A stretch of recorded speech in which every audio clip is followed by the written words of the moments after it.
চনৰ পৰা 70 চন আগৰ পৰাই আমাৰ এই ডাঙৰি নদীখনৰ পানী আমাৰ গাঁৱৰ মাজেদি বৈ যায়। ল'ৰা ছোৱালীবোৰ স্কুললৈ যোৱাত অসুবিধা হয়, স্কুল ক্ষতি কৰিবলগীয়া হয় পানী নুশুকোৱালৈকে। সেইকাৰণে আমি আলোচনা কৰি গাঁৱৰ ৰাইজৰ লগত আলোচনা কৰি ইয়াতে এখন স্কুল পাতিব লাগে বুলি কৈ 73 চনত আমি স্কুলখন প্ৰতিষ্ঠা কৰিলোঁ। 77 চনৰ জুনৰ পৰা চৰকাৰী স্কুল হ'ল। 77 চনৰ জুনৰ পৰা মই দৰমহা খালোঁ।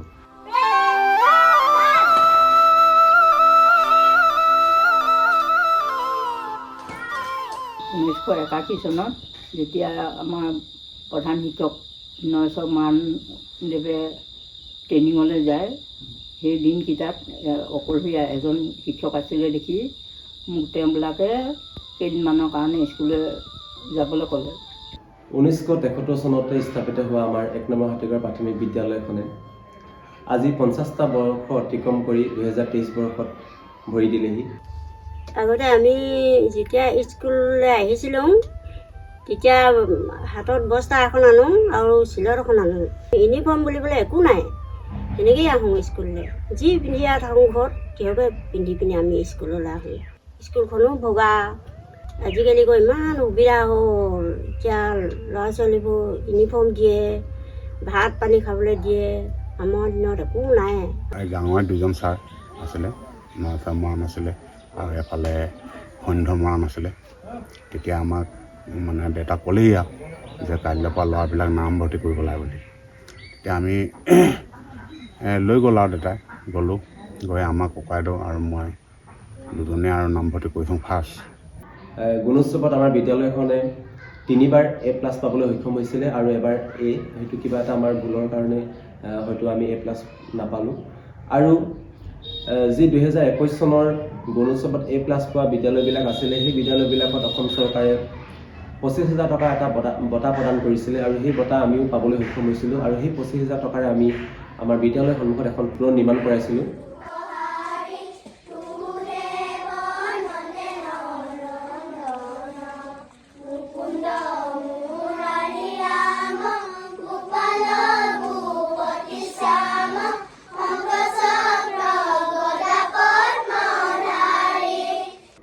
আমি আগতে কি কৰিছিলোঁ, ছাত্ৰ ছাত্ৰীসকলৰ এখন ৰেজিষ্টাৰ বহি লৈ পেলাই ৰেজিষ্টাৰ কৰি গৈছিলোঁ। কিন্তু এতিয়া যিহেতু চৰকাৰে শিক্ষা সেতু এপছৰ জৰিয়তে ৰেজিষ্টাৰ কৰিবলৈ দিছে, গতিকে আমি শিক্ষা সেতু এপছৰ জৰিয়তে আমাক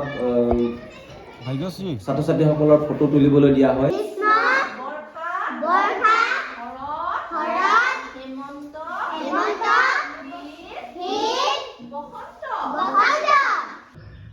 তেতিয়া কলম নাই, কলম মানে তেতিয়া মানে পেঞ্চিল আৰু সেইখন চিলেট, পেঞ্চিল চুটি হৈ যায়, বাঁহৰ চুঙাত ভৰাই লওঁ।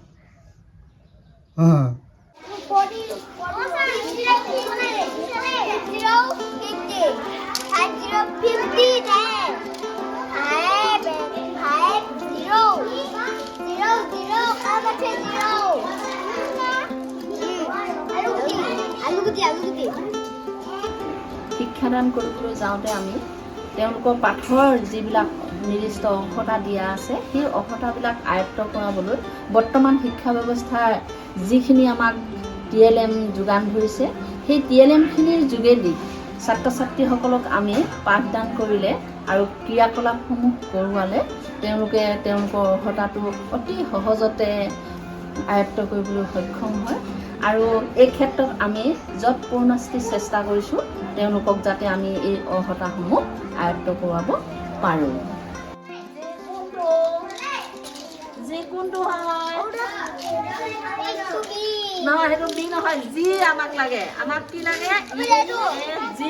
যিটো তুমি কেনেকৈ লগাবা তাত পাৰিলে দেই, বুজি দে। যি পাছত কি হ'ব? দীঘলডালক কি কয়? দীঘলডালক মিনিট কাটা। এই দীঘলডাল য'তে থাকিব সিমান মিনিট হ'ব চাবা। আকৌ ইয়াত দেখিছা নহয় এইফালে 1 2 3 4 5 6 7 8 9 10 11 12 12 আছে হয় নাই? 12ৰ পিছত আকৌ 13 14 নাই ইয়াত আছে 24 ঘণ্টা ঘূৰি আছে, কিন্তু আমাৰ এইটো 12 ঘণ্টা ঘূৰি আছে, সেইকাৰণে অকল 12 লৈকে আছে, গম পাইছানে? এতিয়া চোৱা এই 12ৰ পৰা 1ৰ মাজত কেই মিনিট আছে জানো নেকি? 5 কেইটা আছে? 5টা। দেওবাৰ ঘৰত কিমান আছে? 4টা। 1 2 3 সাতৰ ঘৰত কিমান আছে? 4টা। কিমান আছে? 4টা। 2 3 4 গতিকে এই মণিখনত আমাৰ শুদ্ধ হৈছে নে? হৈছে। তোমালোকে ভালকে বুজি পাইছানে? পাইছো। তোমালোকক যদি কৰিব দিব পাৰিবানে? পাৰিম। মই এটা সংখ্যা দিছো, তোমালোকে কৰিবা দেই।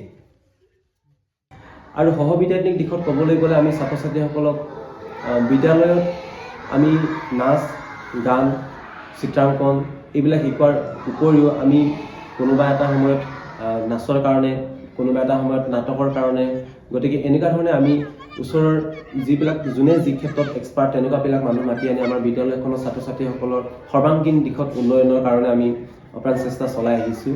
আৰু সেই মৰ্মে আমাৰ বিদ্যালয়ৰ ছাত্ৰ ছাত্ৰীসকলে ইতিমধ্যে যথেষ্টখিনি সংগীতৰ ক্ষেত্ৰতেই হওক বা নাটকৰ ক্ষেত্ৰতেই হওক বা আপোনাৰ চিত্ৰাংকনৰ ক্ষেত্ৰতেই হওক, সকলোবিলাক দিশতে যথেষ্টখিনি পাৰদৰ্শিতা দেখুৱাবলৈ সক্ষম হৈছে।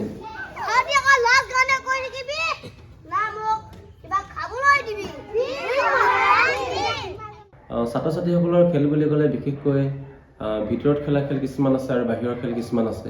আৰু ভিতৰত খেলা খেলবিলাকৰ ভিতৰত ছাত্ৰ ছাত্ৰীসকলে লুডু খেলি ভাল পায়, ঠিক তেনেকৈ কিছুমান ব্লক আছে, ব্লকবিলাক লগ লগাই ভাল পায় আৰু সেইবিলাক আমি কৰিবলৈ দিওঁ। আৰু ইয়াৰ লগতে নতুনকৈ চৰকাৰে এটা সংযোজন কৰিছে চেছ। প্ৰতিখন বিদ্যালয়ত চেছ থাকিবই লাগিব আৰু সেই অনুপাতে আমাৰ বিদ্যালয়খনতো চেছৰ ব্যৱস্থা আছে। আৰু বাহিৰত খেলা খেলবিলাকৰ ভিতৰতো আমাৰ ফুটবল আছে, ভলীবল আছে, বেডমিণ্টন আছে আৰু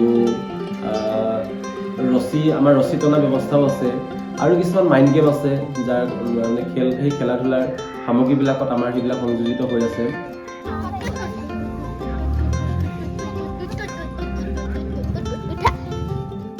প্ৰতিখন বিদ্যালয়ত থকাৰ দৰে আমাৰ বিদ্যালয়তো একোখন ছাত্ৰ সংসদ আছে আৰু সেই ছাত্ৰ সংসদ যিহেতু সৰু সৰু ল'ৰা ছোৱালী, গতিকে ইলেকশ্যন নহয়, আমি চিলেকশ্যন কৰোঁ।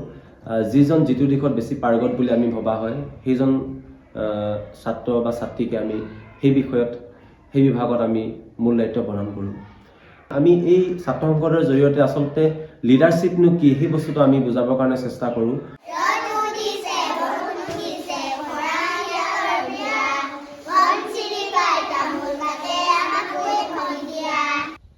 আমাৰ হাতীগড় প্ৰাথমিক বিদ্যালয়খন 50টা বছৰ অতিক্ৰম কৰা হেতুকে অহা 4 আৰু 5 নৱেম্বৰ তাৰিখে আমি সোণালী জয়ন্তী কাৰ্যসূচী আয়োজন কৰিছোঁ।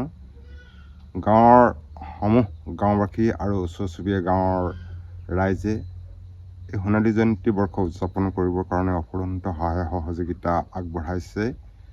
আমি আশা ৰাখিছোঁ আমাৰ এই সোণালী জয়ন্তী বৰ্ষৰ পৰাই আমাৰ হাতীগড় প্ৰাথমিক বিদ্যালয়খনৰ পৰা প্ৰতিভাশালী ছাত্ৰ সৃষ্টি হওক, দেশৰ সুনাগৰিক সৃষ্টি হওক, স্কুলখনলৈ, অঞ্চলটোলৈ, লগতে দেশলৈ সুনাম কঢ়িয়াই আনক, তাৰে আশা ৰাখিছোঁ।